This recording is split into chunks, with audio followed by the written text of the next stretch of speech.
message. The future is not set.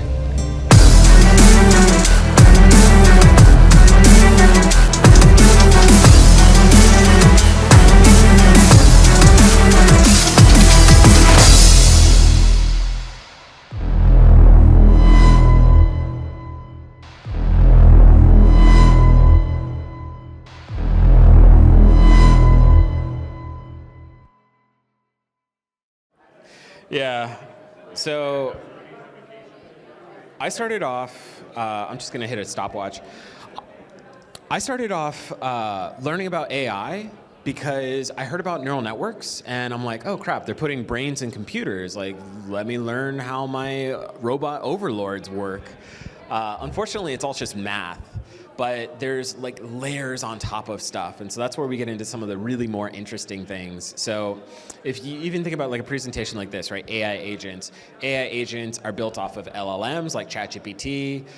They have access to like back-end tools. And then even LLMs are built off of deep neural networks, which is built off of neural networks, which is built off of machine learning that goes back to like the 1950s. So it's, as you continue to layer stuff on top of each other, it gets really interesting. So, hi, I'm Gavin.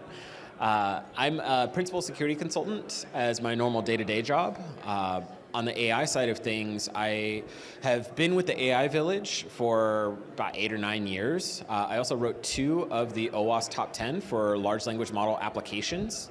And I run a YouTube channel called NetSec Explained, where I take topics like this and explain them in easy to understand ways.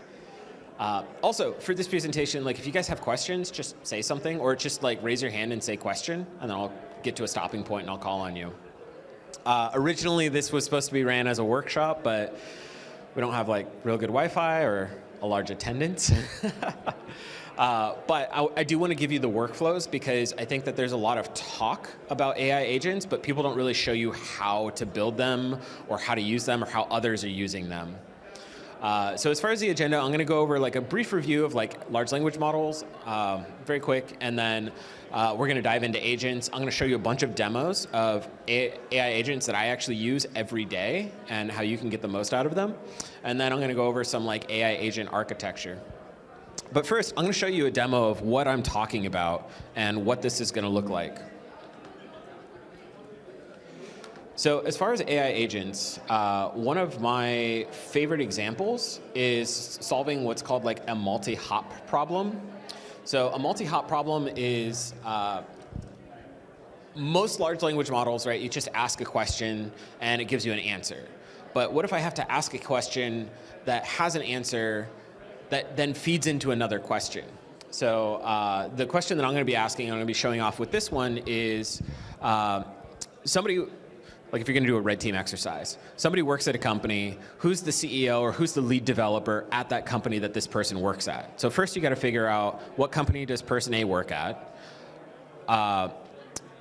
So who's person A? What company do they work at? And then who's the CEO of that company? So we have to go through in a chain of 3. So in this case, this is exactly what this is going to do. I like to use N8N. N8N is a node code solution. It's very similar to Make.com or Zapier, if you've ever used those before. The reason why I like to use N8N is because it's very visual and it allows me to do some rapid prototyping. So as far as the layout of this is a large language model that is going to have access to a couple tools. And I can go ahead and ask this question. So Anusha is one of our volunteers here. She thankfully said that I'm allowed to use her as an example, as the guinea pig. So the question is, who is the CEO of the company that Anusha interned at? So a couple things you got to figure out, right? I'm going to go ahead and click go. And I will minimize this chat so that we can see what's happening. So this is an AI agent. Oops, minimize the chat. So this is an AI agent that is going to make its first request out to ChatGPT. I'm using OpenAI. Oh, shit, I got to connect to the Wi-Fi. This will fail, so let me get the Wi-Fi back up and running.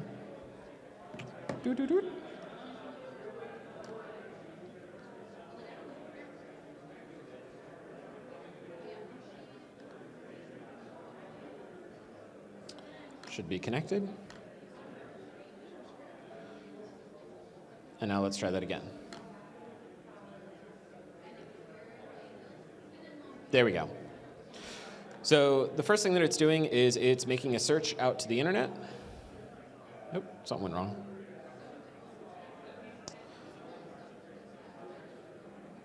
What is happening? Oh, this is the wrong version. That's the needs API. Where is my OSINT tracker? There we go. This is the one that works.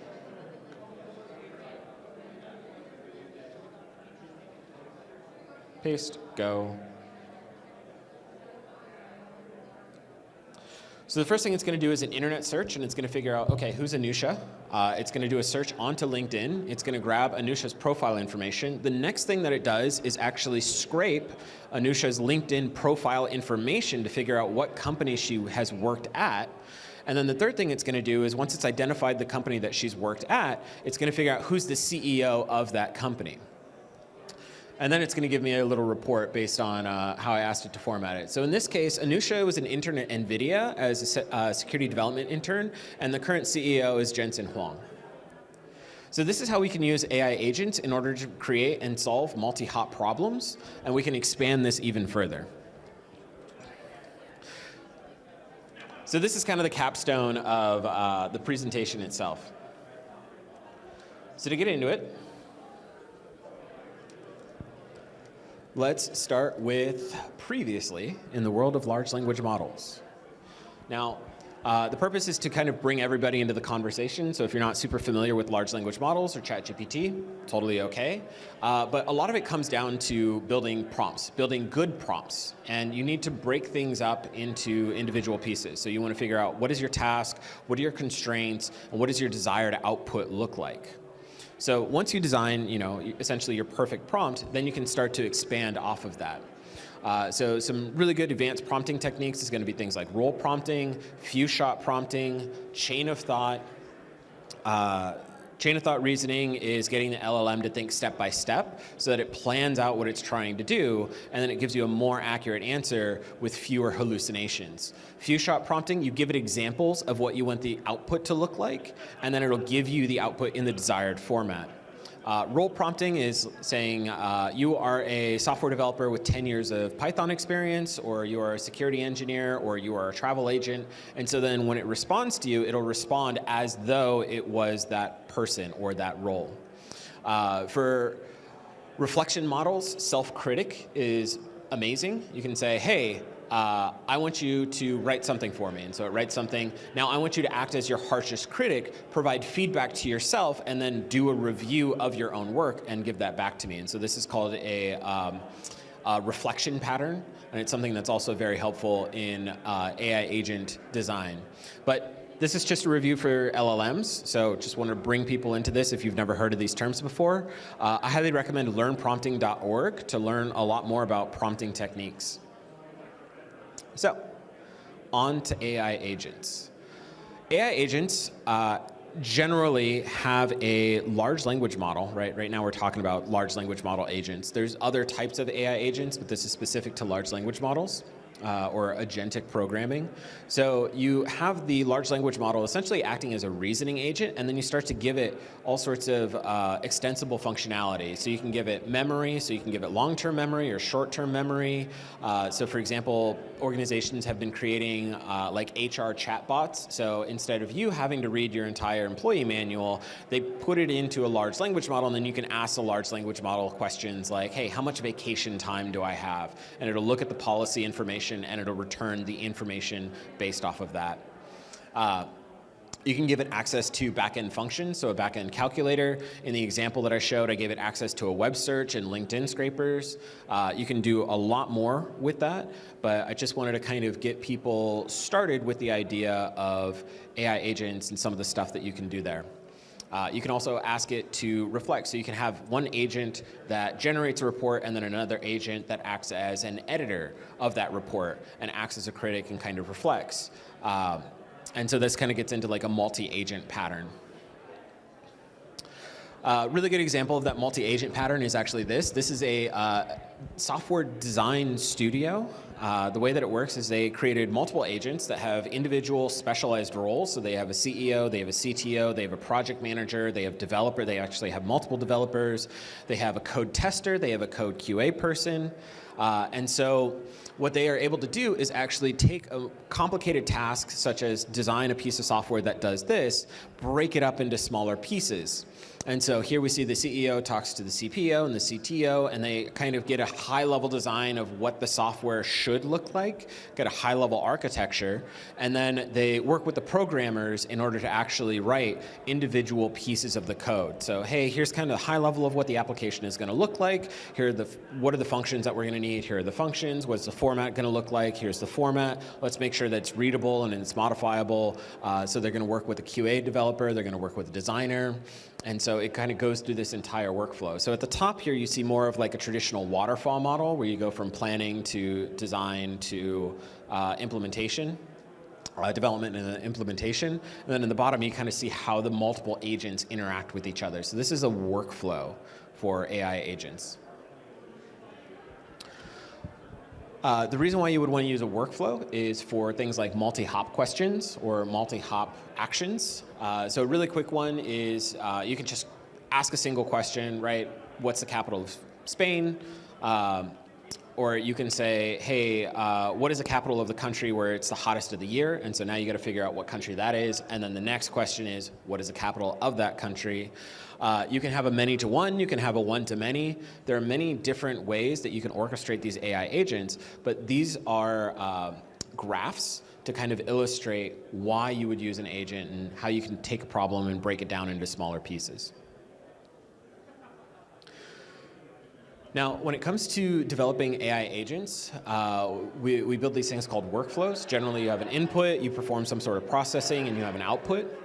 There are some known software patterns. So ETL pipeline, which stands for extract, transform, and load. Generally, you'll see this in like data management or data science, where you collect information from many different sources, you transform that into a normalized piece of information, and then you load that into a database. So say you have a bunch of tools or sensors, you collect information from all of them, you transform that into a normalized format, and then you load that into a database that can be then fed into a dashboard. So this is very common in a lot of large-scale software development, software design kind of practices.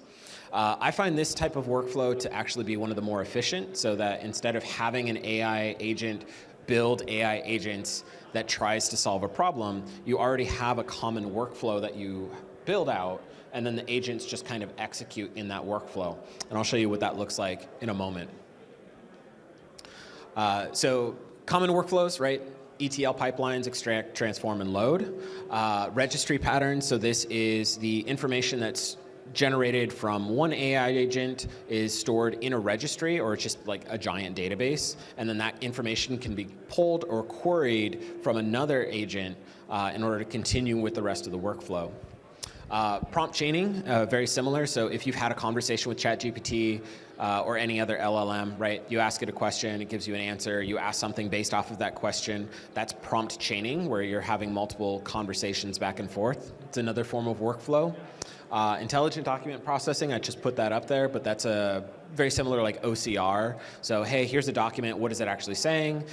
So it'll look at the figures, it'll look at the text, it'll kind of synthesize that information, and then it'll be able to present what it is you're looking for, what kind of insights. And then of course, human in the loop. So I'm personally a fan of using AI and AI agents to augment your capabilities, not replace your capabilities. I know that there are some organizations that have tried to replace developers or replace writers, replace like grammar QA, for example, and they realize that that doesn't actually work very well. So what do you call a writer who uses spell check, right? That's a tool. They're still a writer. They're just using it to help them. What do you call a photographer that uses Photoshop, right? They're still a photographer. It's just a tool that helps them. So this is a more generalized tool for sure, but it's still a tool that people with specialized skill sets will get the most value out of in order to apply that. Other types of workflows. So back when ChatGPT first came out, people were saying, hey, what if we try to connect a bunch of these LLMs together and get something interesting? So they were just throwing spaghetti at the wall to see what would actually make sense. So they came up with these frameworks. Two of them would be like AutoGPT and Crew AI, where you create these quote unquote crews, which is a collection of agents, and they are supposed to perform a specialized task. So for example, that software development example, that would be a crew, and then you would have the specialized agents in that crew. And then you can build a workflow outside of that as well, so you can kind of scale it up and scale it out. Another example, and this is actually, in my opinion, more efficient kind of workflow, where you're creating graphs. So you create workflows, and then you have agents decide what the workflows are that you're going to go through.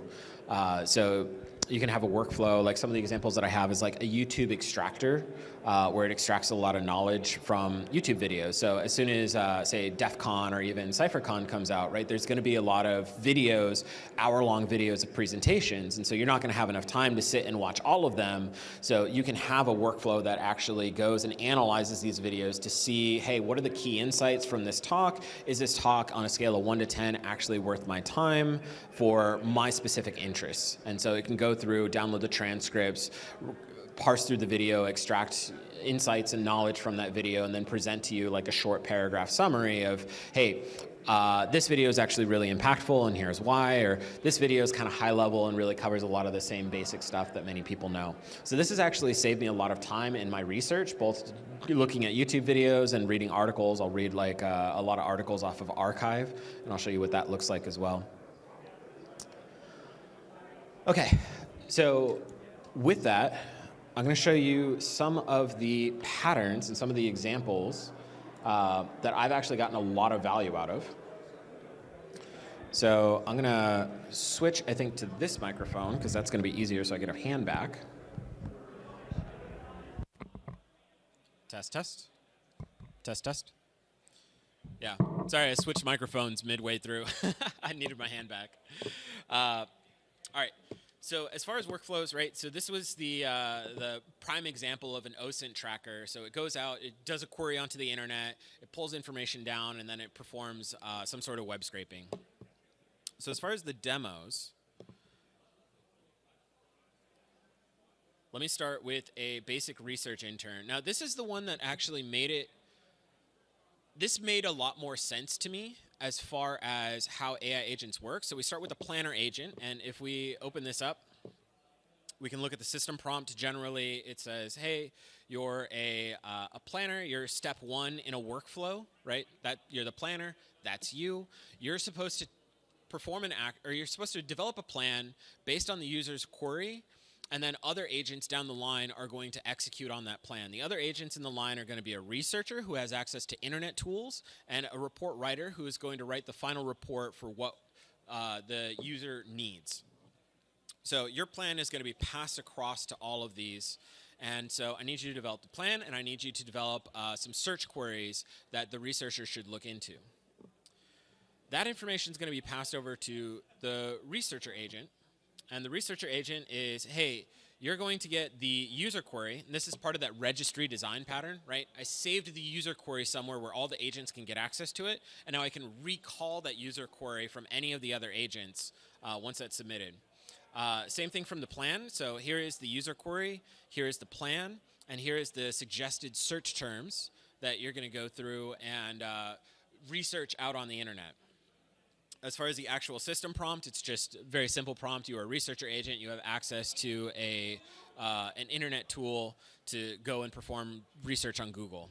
I like to use Serper API. I find a lot of value out of it. But honestly, you could use Brave. You could use any other API to give you access to that. And so that's this Serper query tool right here. Once that's performed, then we go into the reporter agent. And the reporter, again, that registry design pattern. Pop this out.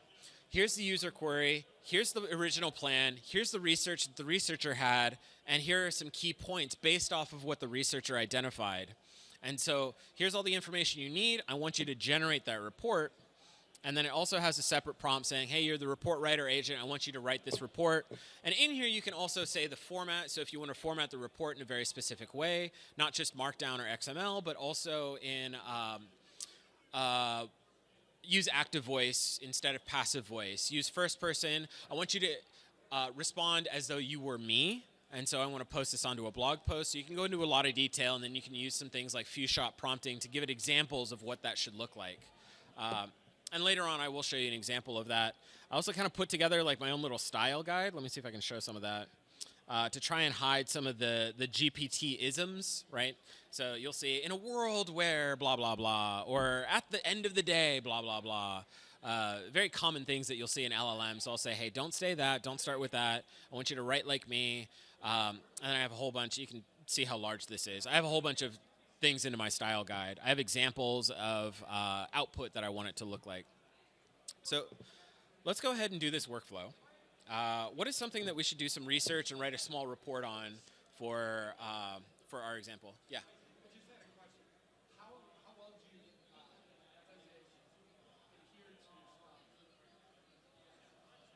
Yeah, so the question is, how well does this adhere to my style guide? Very well, actually. There are some times where it'll still kind of give out its little isms, but I'll just go through and I'll do some tweaking. I still also constantly update my style guide. I actually use Anthropic for a lot of my stuff. I have a bunch of projects on there. I have a virtual consultant, and so I also have a blog writer that helps me with my writing, and I use it to write my draft 0 of a blog post. So it does really well. It's not 100% perfect, but it covers like 90% of the use cases and like issues that you can run into. So what's something that we should have it research out online to generate like a small report for us?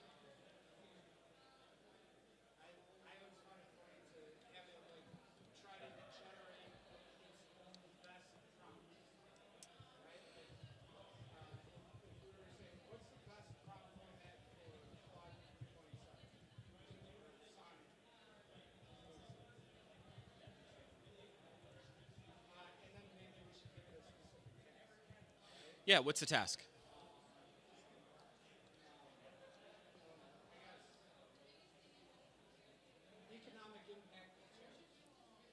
I do want to stay away from political issues.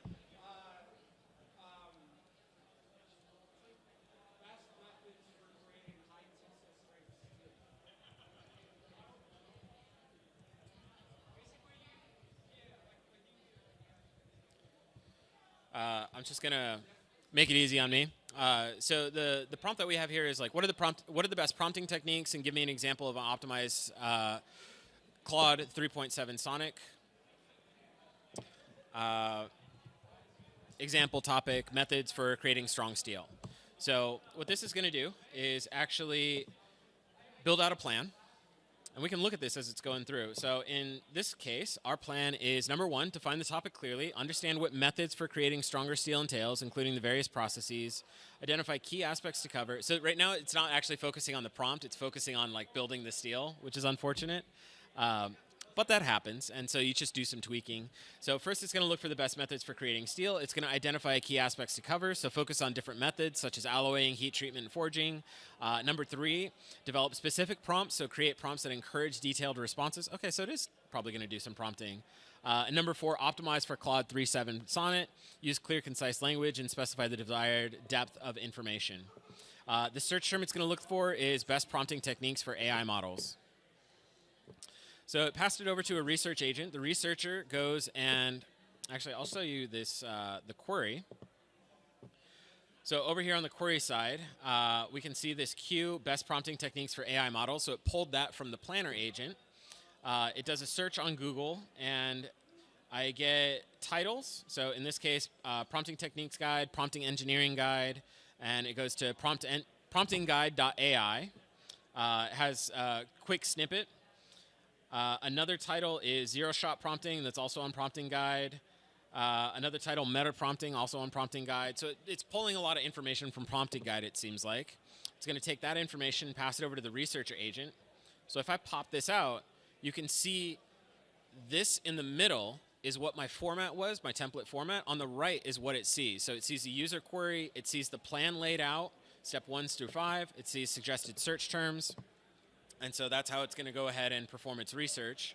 As far as the research output, the quick summary is the research provides an overview of effective prompting techniques for AI models. It goes into detail of what the research is. So zero-shot, few-shot prompting, chain of thought prompting, things that I had covered earlier. And then it has key points highlighted out. So that's the researcher agent. Passes it over to a reporter agent. And the reporter agent, right, same thing. This is that registry pattern. So it pulled the user query, it pulled out the plan, it pulled out the research, and it pulled out the key points.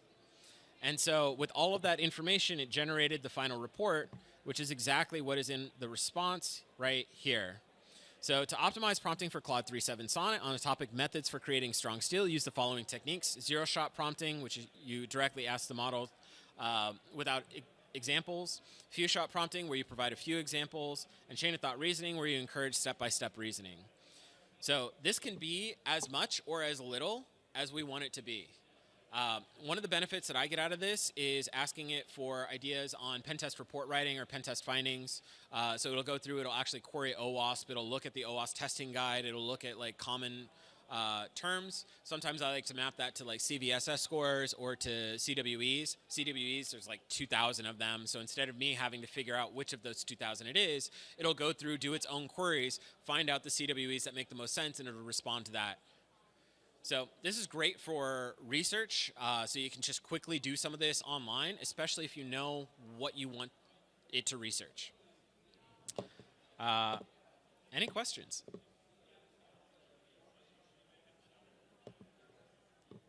Okay. This is one of the workflows. So this is a workflow. So each of these are individual agents, but you chain the agents together and it builds out a workflow. Now this workflow works great for something like internet search, but it may not be the most optimal workflow for other types of issues. So if we want to shrink it down a little bit and kind of shift some stuff around, this is another workflow that has access to an API. So in this case, I use Archive. Archive is a preprint server where a lot of like the latest and greatest kind of AI research is loaded onto. So in this case, I have a typical tool agent, very similar, and then I give it access to this workflow. This is a simple workflow that is part of that tool chain, right? So I can change up and have it decide which workflow makes the most sense, and then the agent itself can decide on the workflow and follow through. In this case, I'm just going to do a quick API query. This is let me pop this up. This is just a URL query to the Archive API, and it has a parameter, two parameters. It has the search query or the search term that we're going to look for, and then it has the maximum number of results that I want it to return. So in this case, if I wanted to do just kind of a quick test, I can say, what's the latest research on coffee? Give me 3 examples.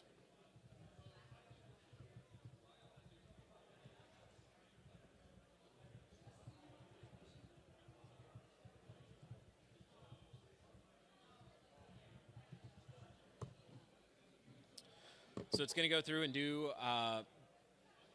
the exact thing as the last workflow. This one's a little bit more generalized, but in this case, it's going to go through query Archives API. It's going to grab the most recent papers on the benefits of coffee. So here we have interfering habitat quality and habitat selection using static site occupancy models.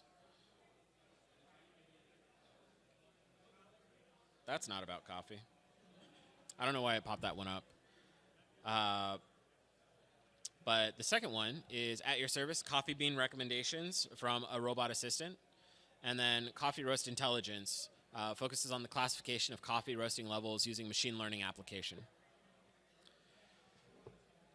So if you do a lot of research or you're trying to dig into different architectures, right? We work in technology. Technology is changing all the time, and so it's hard to stay on top of stuff. We can use something like this that's a little bit more targeted. So we can either have it go out and do an individual Google search and then grab that information, scrape it, and present the information that was gleaned from the Google search and articles from that, or we can have it target individual APIs. So it's not too hard to extend this to, say, an Elasticsearch API or maybe a Splunk Query API and give it access to that. So taking this idea of building out a separate workflow and having the agent actually decide what workflow it should use, let's update that same researcher intern. So now, instead of the 3 individual agents. I have one agent that's making decision of what to use for tools and what to do for the workflow. I have two tools in this case. So, sorry, these got messed up. So we have the SERPer query. So this is the same query that the researcher agent had access to, and this goes out and does a Google search. And then we have an HTTP request tool, so when it finds an article that makes the most sense off of that Google search, it'll actually go through and do a web scrape. Now in this case, I actually had to build out a little bit more of a workflow. So the first one's going to do a web page GET request. So that's going to show all of the HTML, the JavaScript, the headers, the CSS, and all the crap that we don't care about. So the second one actually is a code cleaner where it uses Beautiful Soup to clean out and only present the human readable text, not all of the AI crap. For simplicity, I limited the number of tokens that it'll pull up, so it's not going to read a 100-page document, so that'll save us a lot on tokens, actually, on API cost. But it'll get a lot of the main points. So what should we do for this one?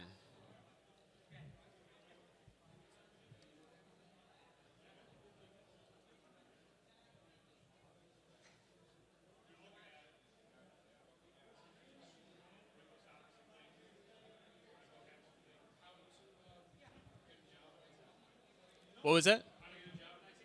How to get a job in IT. Let's see. What are the best tricks?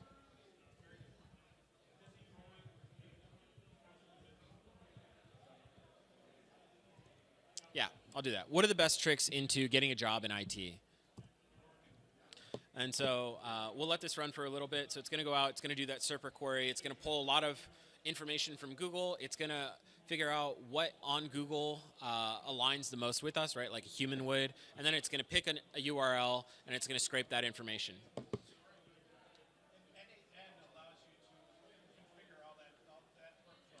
Yep.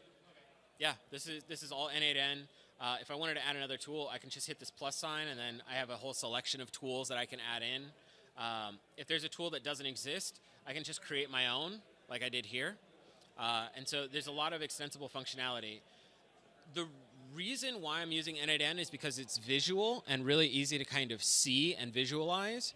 But if you wanted to use a framework, I really recommend LangGraph, where you take this same idea of nodes and you connect the nodes together. So you'll have like a memory node, you'll have a tool node, and then you can build out workflows like this. Yeah, so N8N, I'm actually running it on Docker on my laptop. For the backend API, I'm using OpenAI's GPT 4.0, 4.0 mini, actually, for this one, because I was going to run it for a workshop. But and then for the APIs, I'm using SERPer API because I like it better for Google search. For the LinkedIn APIs, I'm using Apify, and I'll show you where all those are as well.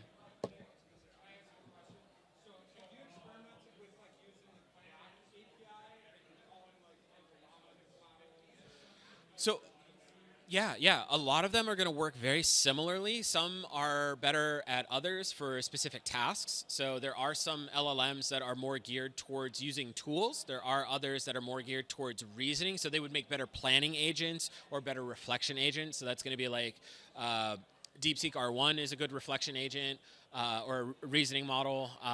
OpenAI's O1 and O3 are good reasoning models. So those would be good for your planning agent. And then if you wanted a tool agent, you would use a specialized model for that. You can use local models. So if you wanted to use Llama or something like that, you can absolutely do that. Nothing's stopping you from there. Let me show you this real quick. So if I wanted to add a model,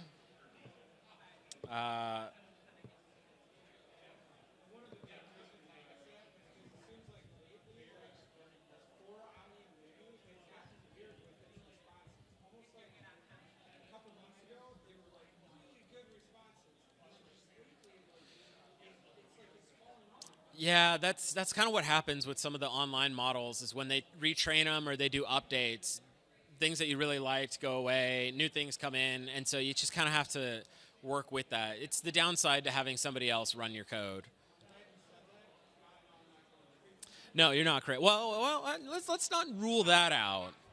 Two things can be true at the same time. So yeah, here's an example, right? So OpenAI, Anthropic, which is Claude, Azure, Hugging Face. So they also have Ollama and LLM Studio. So these are local models that you can run as well, or local frameworks that run the models. The local models would be like Llama 2 or Llama 3, DeepSeek, Dolphin. Dolphin's really good for specialized cybersecurity models. There's also White Rabbit, another specialized cybersecurity model. So there's all sorts of stuff. Long story short, you don't have to stick to one model. You don't even have to stick to N8N. I just use it because it's very visual. It allows me to rapidly prototype. You can use other no-code solutions, Zapier, Make.com, Flowwise. You can use code solutions like LangGraph. I highly recommend. So, which one? The no-code solution or the code solution? Code solution, LangGraph. LangGraph is by Lang, like L-A-N-G, graph. It's by LangChain, if you've heard of them. So Flowwise is a no-code version of N8N specifically for large language models built on LangChain and LangGraph. So just to kind of give you an idea of the flexibility. Any other questions? Comments? Concerns? The only other question I had. Yeah. Have you ever used like Like OpenWRT or something else? Open Router, which takes whatever query you're giving it, and it kind of like figures out what's the cheapest and like fastest LLM that's No, I haven't used that. Honestly, in my opinion, that doesn't matter. It's kind of like saying what's the best car, and it's like it's a car. Like some have features. If you care, go for those features. If you don't care, then it doesn't matter if you get a Toyota or a Honda or a Civic or an Accord. Like, it's a car. My personal opinion. I think people focus too much on benchmarks. Well, it was more of like for cost, right? Like let's say Yeah. you're on a limited budget or something like that. I'm just wondering if like something like that would be poppable into this. Yeah. To marry into whatever model you're going to get those numbers. Yeah. So you're gonna. You can build an agent that'll help you decide which model to use in which case, and based on costs and capabilities. You can absolutely do that. There's nothing stopping you. I personally think that that's, am I saving 10 cents or am I saving 15 cents? So, over engineering. All right, let's take a look at this. So the results, right? So what are the best tricks to getting a job in IT? The first thing it's going to do is send this information. So here's the system prompt. That's, if I clicked in here, I could show you the system prompt. So it says, hey, here's all the information. And then here's the user prompt, right? What are the best tricks of getting a job in IT? It performs this query. So it creates a query and sends it out to the Google API. Here are the results from that Google API, right? So we have... I think this is a format thing because it's too large. Yeah, so it's using Google search. Here's a snippet from an answer. It has URLs in here, right? So where are the URLs coming from? What's the title of the document? Things that you'll see on a regular Google search. It'll pick one of those. So it decides which ones. Here's the snippets, and then it performs the actual query. And we can't see the actual query because it's actually part of something else, but I can have it reference where it's pulling its information from. So this also helps minimize hallucinations as well. So instead of the GPT, I don't know the answer, so I'm just going to make one up, it actually goes out and grabs its information from a source of truth. So here, based on the article that it picked, are the ways to get a job in IT. And now I can ask it, and this is the purpose of adding in like a buffer memory. A buffer memory is like a short-term memory. So you can do that either with local memory, so it'll fill up my own RAM, or I can have a separate service like Supabase with the vector store is actually really good. And one of the examples that I have is actually a homework where you have to configure Supabase, you have to configure Google Drive, and you have to configure some of the other stuff so that you can upload a document to Google Drive. It'll automatically parse through that document, load it into a vector store, and then you can ask questions that are in that document. So, Question about that. Do you find that is better than like something like the Google Flash models where you can throw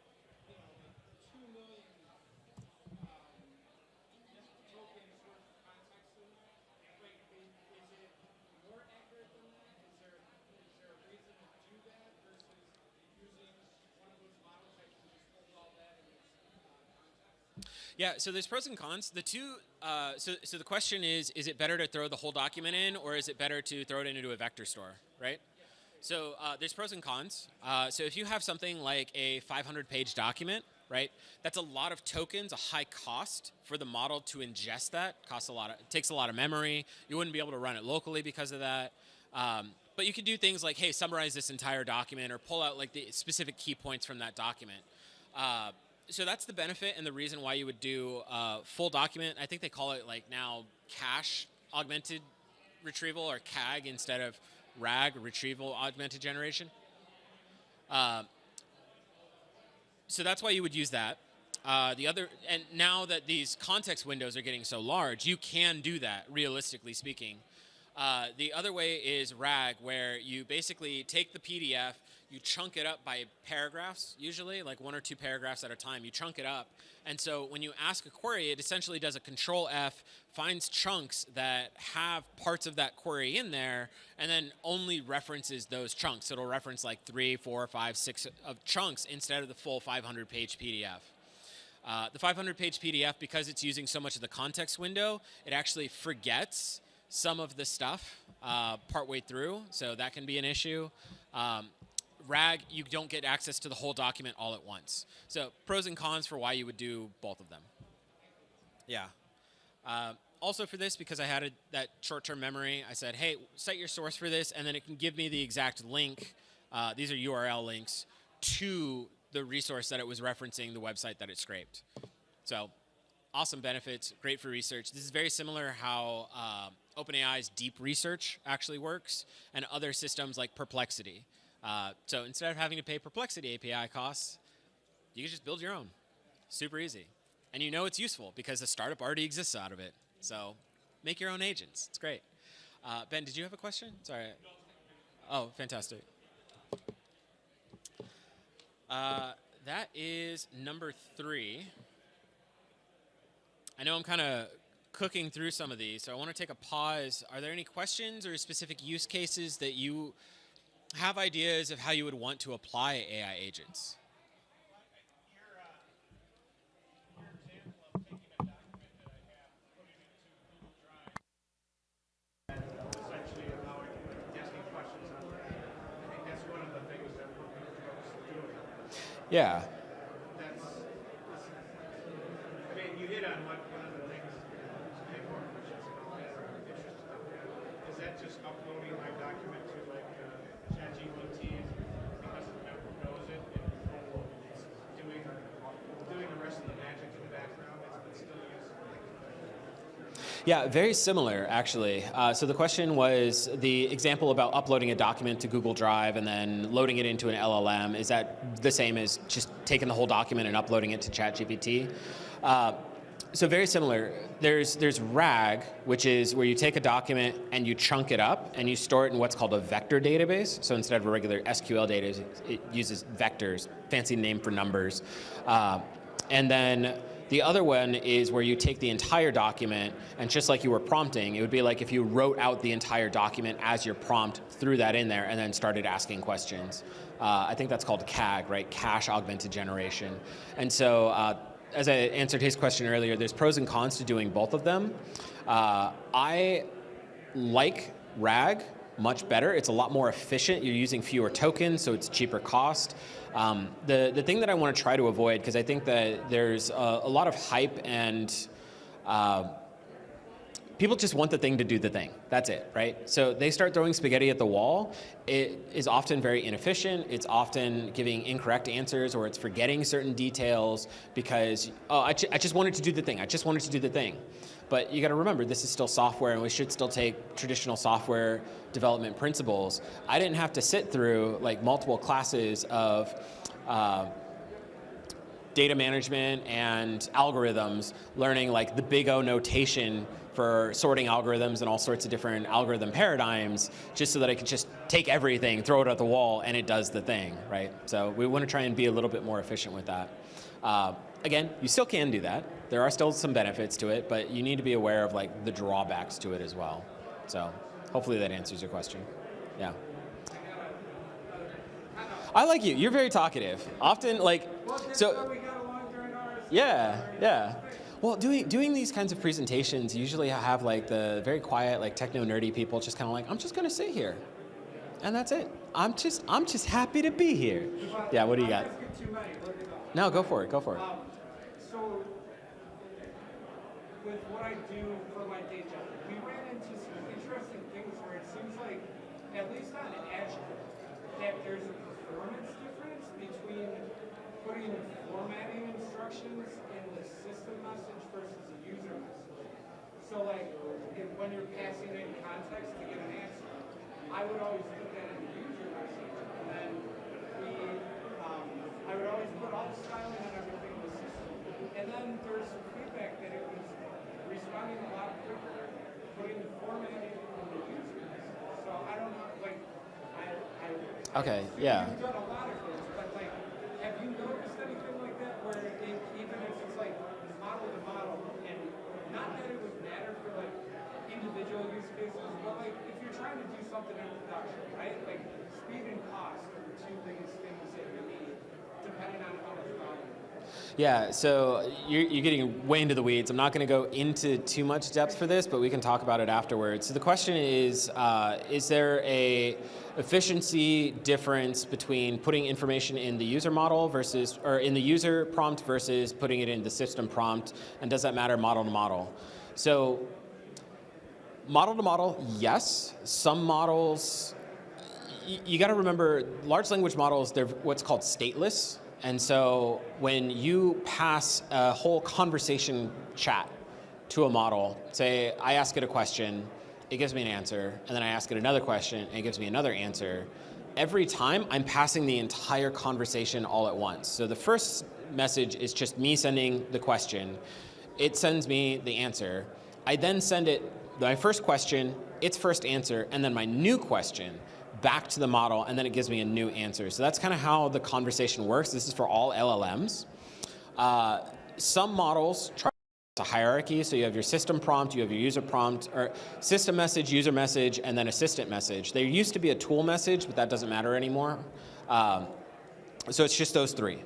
And so some models focus more on the system prompt, and that's their attempt to mitigate prompt injections. Some models don't care. In fact, DeepSeek R1, as they were building out their system, they said, we're not going to care about the system prompt. You only put things in the user prompt. So you can't even put stuff in the system prompt. Like you can, but it won't track it the same. And then as far as the efficiency question, right, is it more efficient to put stuff in the system prompt or more efficient to put stuff in the user prompt? I find it more effective to put stuff in the system prompt, but as you've seen with these, I'm using both. Even for my template, right? So that researcher example where it was pulling in the information for what was the user's original question, what was built, what was the plan from the planner agent, what was the research from the research agent. So I'm putting that stuff in the user prompt, and I have a separate system prompt. And I use the system prompt as more of like a template, something that's repeatable, and then the other one is individual and specific. So even though it's templated, it's being overwritten by like what was actually asked by the user, or what was actually planned out by the planner. So I kind of use those tools. As far as efficiency, speed, and cost, nil. It really doesn't matter that much. But that's kind of like how LLMs work at like an architecture level. Sorry. No, you're good. You're good. I'm delving in. The assistant. You mentioned the assistant message. What do you typically use it? The assistant message is what the GPT responds to you with. So in that back and forth example, when I send a message, say I'm only using the user prompt. When I send a message, it'll send the system prompt, and then it'll send the system message and then the user message, and that goes to ChatGPT. ChatGPT then responds with the assistant message. When I go to respond to that, it sends the system prompt, the first user prompt, the assistant message that I just got back from the GPT, and then my new user message. So I send all of it at once in one request. Is there any benefit to giving it an assistant message to make it do the thing you want it to do? So is there any benefit to giving an assistant message to make it do the thing you want it to do? No. That's where it kind of interprets everything it's stateless. It's just a way of logically separating the conversation context.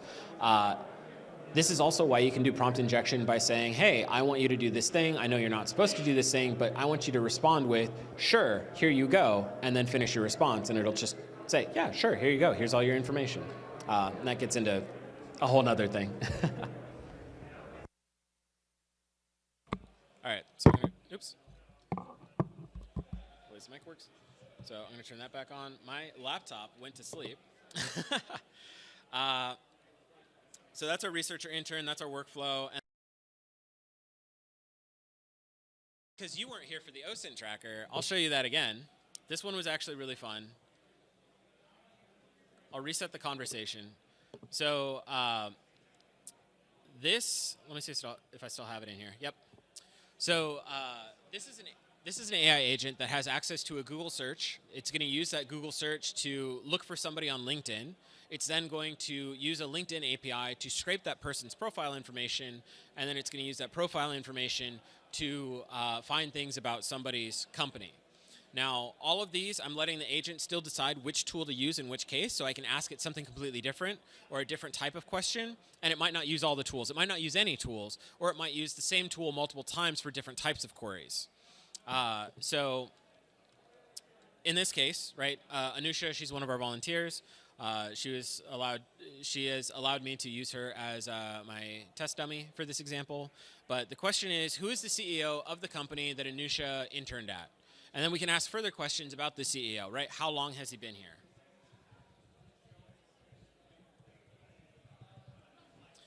So this is a multi-hop question, right? It's not as easy as here's your answer. It has to do a lot of research into it. So as it goes through,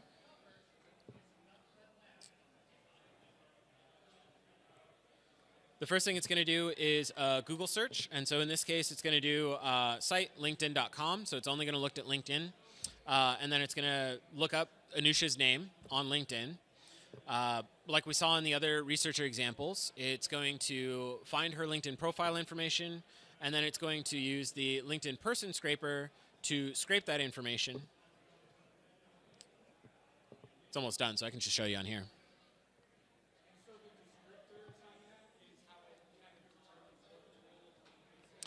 Yeah, it creates its own plan. It's very similar to the planner agent, but instead of a separate agent, it's part of this model, or it's part of this agent, still using OpenAI's backend. All right, that's taking a second. Anyways, so once it finds Anusha's LinkedIn profile, it has her information. It also has apparently some interactions. It looks at her work history, and it's going to identify that she used to work at NVIDIA, right? So here's Anusha's LinkedIn profile. It passes that as input into the company scraper, which it looks like it's kind of struggling with right now.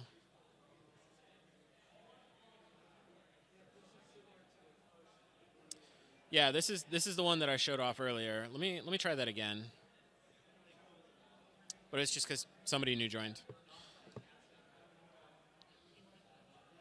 So this is just going to take a minute. So we don't have to limit it to LinkedIn. We can include a bunch of other places. We can include a bunch of other data sources.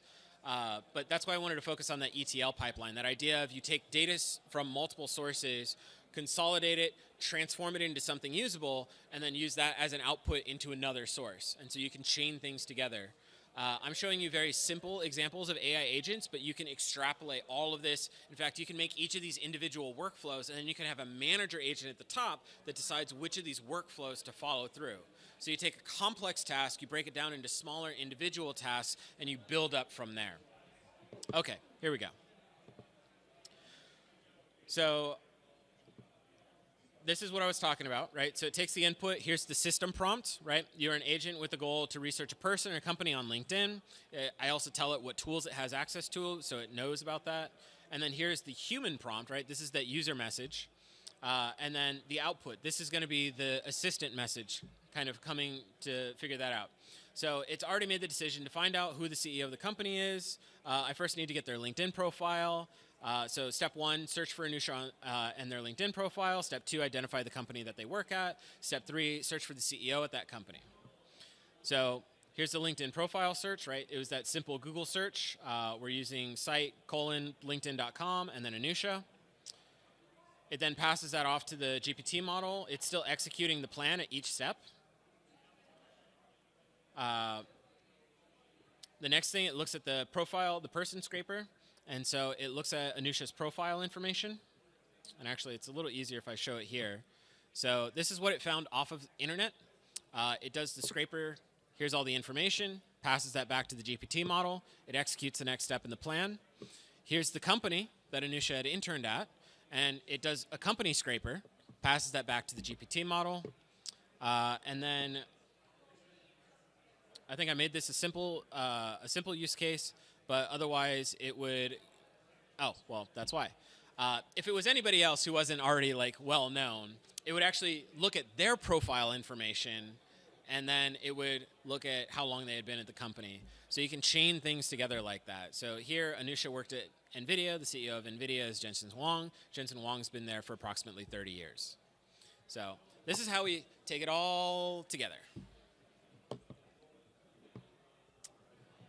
So let's talk about design patterns. What options do we have in building these AI agents? So the first thing that I want to warn you about is any given agent does these 4 things, right? You create a task, it tries to answer a question, you pick the model and the tools that it has access to. And then it does that single task, passes it on to something else. You can have agents that do multiple tasks, but I found that after probably about 6 iterations, it starts to kind of freak out. That's that context window. It kind of loses track of what its plan is. It loses track of what APIs it has access to. Same thing with the number of tools. If you add, I think it's like more than 6 to 8 tools, it doesn't know which one to use in which context, and so it kind of runs out. So this is why you want to narrow the scope quite a bit. So the idea is, right, build single-purpose agents. So less Wall-E, solving Rubik's Cubes, and more pass butter robot. Agentic design patterns. These you're going to want to research on your own at home, but I want to kind of put them in your head so you know what to look for. So workflows, that's step 1, do this, step 2, do this, step 3, do this. This, you're already building out the agent workflow, and so that was that first researcher intern where you saw the planner agent, the research agent, and the internet search agent, or the report agent. Those are really efficient, but they're single purpose, so you can't reuse those. Other patterns are reflection agents. So that would be, hey, I want you to write this article or write this thing or respond to this message. And then after it does that, you have another agent or even itself act as its own critic and say, hey, iterate on what you just wrote. And so you can have it reflect multiple times in order to get a more refined answer. Tool use agents, that's most of what I was showing here. So you give it access to a back-end tool. So that'll be something like RAG, where you have access to a vector database. You can give it access to any other data store, like a normal database. You can give it access to APIs. I found a lot of benefit using APIs. It goes really well. Planning agents, so this is where you would want to use like more a specialized reasoning agent to come up with the specific plan. But you even saw in that last example why having a plan is important. So it thinks step by step. So that chain of thought from prompting a single LLM, it's the same idea. Think step by step, build out your plan, and then execute on that plan. Multi-agents, and so that was, yeah, I'll call on you in a second. So multi-agents, that was very similar to the software design example, right, where you had the CTO and the project manager, the developers, the QA engineers, the testers, marketing, everybody. And so you can have the agents talk to each other. You can have them in like a fully meshed connection, so all the agents have access to all the other agents, or you can have them in a partially connected so that only certain agents talk to other agents in order to manipulate that workflow. And then, of course, you could build that out even bigger into specialized workflow boxes. So you have the same agents, but they're working in stages. And then React. React is a whole thing. I'm not going to go into too much detail here because it worked pretty well based on benchmarks in academia and only in academia. It's horribly inefficient, and I'm talking like a 15 to 1 or a 30 to 1 cost ratio versus like using a workflow. So for every 10 cents you spend, or for every $1,000 you spend, right, that's $10,000 or $30,000 for API costs. And so this is why I had that little rant on big O notation using, solved issues in software design to apply towards AI agents. You had a question.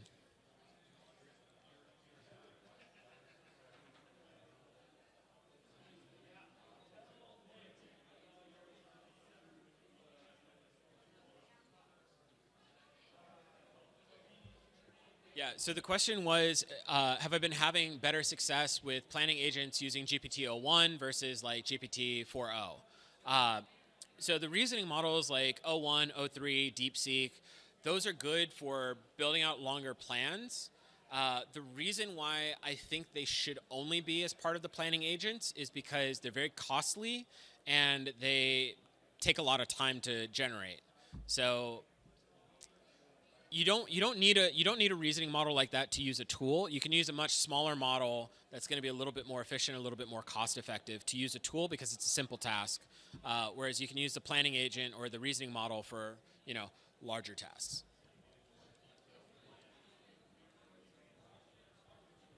Yeah, you will get more detailed plans from the reasoning models. Sometimes too detailed, so you want to be careful with that. All of this is like 80% science, like 20% art. So it's like cooking, right? Like put in however many seasoning, and if you need to add more, just add more. So that's kind of how you tweak it. But I always do strongly believe start small and build up instead of trying to start big and build down. A lot more efficient that way. So awesome. This is my contact info. If there's any questions or anything that you want to chat about as far as AI agents or even AI in general, this is the best way to get a hold of me. My YouTube channel is NetSec Explained. I originally designed this to be an interactive workshop. Didn't have enough people to do that, and also we don't have Wi-Fi. So I'll probably re-record this and upload it up onto the internet as well, and give you the shared drive for all the messages, the system messages, the tool usage. I do want to show you one more thing. The APIs that I use, Serper.dev, it's a great free, all of this is free, by the way, or at least they have free tiers. So Serper.dev, this gives me access to a pretty sophisticated like Google API. You can also use Brave, which is also very popular for agentic design. The other one is Appify.com. Appify is like an API marketplace. There's a free tier. You see I get $5 for a month. Between this and running a podcast and testing, I've only spent like $1.60, which is still in that free tier of $5. So I think it was like 6 cents every time I ran that whole workflow for the LinkedIn queries. So pretty nominal cost. And you can imagine if you're a pen tester or a red teamer and you wanted to do some research on a company or a target, you could build out a whole workflow. It'll just go and do that for you. You can also add tools like subdomain finder or sublister. You can add Amass into that. You can add Nmap into that as a tool as well and feed that information, store it in a registry, store it in a database or something, and then feed that information back into the LLM so it can take that info, execute more tools, and build like an autonomous hacking system, which I was hoping to get ready for this week to kind of show off, but I don't have that, unfortunately. It would actually go through and do some like hack the box challenges. Yeah, but it's sophisticated. A lot of things can go wrong, and you know how live demos are. So the actors that I'm using in this case is actually these three. So I have the bulk LinkedIn company profile scraper, the LinkedIn people profile scraper, and Google search results scraper, which I don't think is as good as Serper API, but it still gets the job done. So API marketplace, connect things together, and that's it. Thanks for coming.